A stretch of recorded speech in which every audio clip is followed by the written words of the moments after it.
તો અમરેલી જિલ્લામાં ધોધમાર વરસાદ ખાબક્યો। અહીં ધારી ગીર ગ્રામ્ય વિસ્તારમાં ભારે વરસાદ નોંધાયો। ધારી ખોડિયાર ડેમના 9 દરવાજા ખોલવામાં આવ્યા। ડેમના દરવાજા ખોલાતા 40થી વધુ ગામ એલર્ટ કરાયા છે। અમરેલી જિલ્લાના સૌથી મોટા ખોડિયાર ડેમના દરવાજા ખોલાયા છે।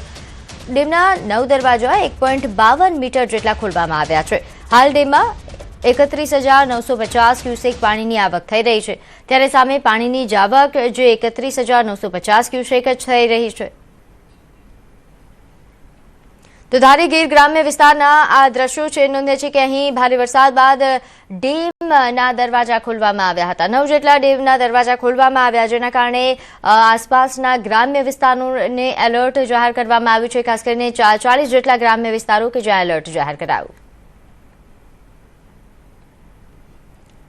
તો અમરેલી જિલ્લાના અનેક માર્ગો પર વાહન વ્યવહાર ઠપ થયો છે। અમરેલી સાવરકુંડલા રોડ પર ઓડિયા ગામ નજીક રોડ તૂટ્યો। રોડનું ધોવાણ થતા વાહન વ્યવહાર ઠપ થયો। પાણીના ધસમસતા પ્રવાહને લઈને સિમરણ નજીક નેશનલ હાઈવે તૂટ્યો। રાત દિવસ વાહનોથી ધમધમતા નેશનલ હાઈવે તૂટતા વાહન વ્યવહાર ઠપ થયો છે।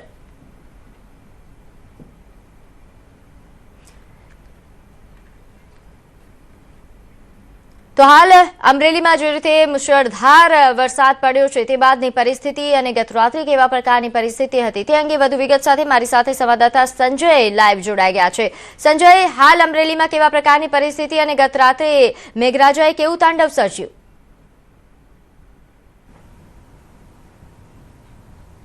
બિલકુલ પ્રીતિ, અમરેલીમાં જે રીતે મેઘ તાંડવ જોવા મળ્યો, જે રીતે ધોધમાર વરસાદ વરસ્યો અને તેના કારણે અમરેલી જિલ્લામાં અનેક એવા તાલુકાઓ છે કે જ્યાં મુશ્કેલી જે છે તે આ વરસાદે સર્જી છે। હાલ હું સીધા દ્રશ્ય પ્રીતિ પહેલા આપને બતાવવાનો પ્રયાસ કરીશ। હાલ આપ જે આ દ્રશ્ય જોઈ શકો છો એ દ્રશ્ય છે ધાતરવડી 2 ડેમના આ દ્રશ્યો છે।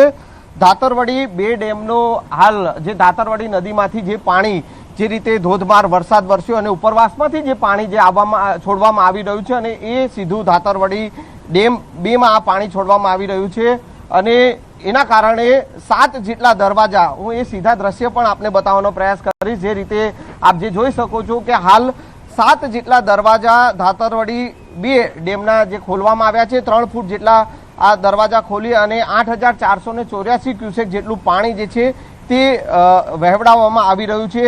જે રીતે ગઈકાલની જો વાત કરીએ તો ગઈકાલે ધોધમાર વરસાદ હતો। છેલ્લા 24 કલાકની જો વાત કરીએ તો 24 કલાકમાં અમરેલીમાં અનેક એવા તાલુકા છે કે જે જળબંબાકાર થયા હતા, જેમાં ખાસ કરીને બગસરા, ધારીમાં 234 મીમી જેટલો વરસાદ જે છે તે નોંધાયો છે। સાવરકુંડલામાં 128 મીમી વરસાદ નોંધાયો। ખાંભામાં 173 મીમી, જાફરાબાદમાં 125 મીમી જેટલો વરસાદ નોંધાયો હતો। રાજુલામાં પણ સૌથી વધુ 274 મીમી એટલે કે 11 ઇંચ જેટલો વરસાદ રાજુલામાં નોંધાયો હતો અને હાલ આ રાજુલાનો જે ધાતરવડી ડેમ જે 2 છે તેમાં 7 જેટલા દરવાજા ખોલી અને પાણી છે છોડવામાં આવી રહ્યું છે।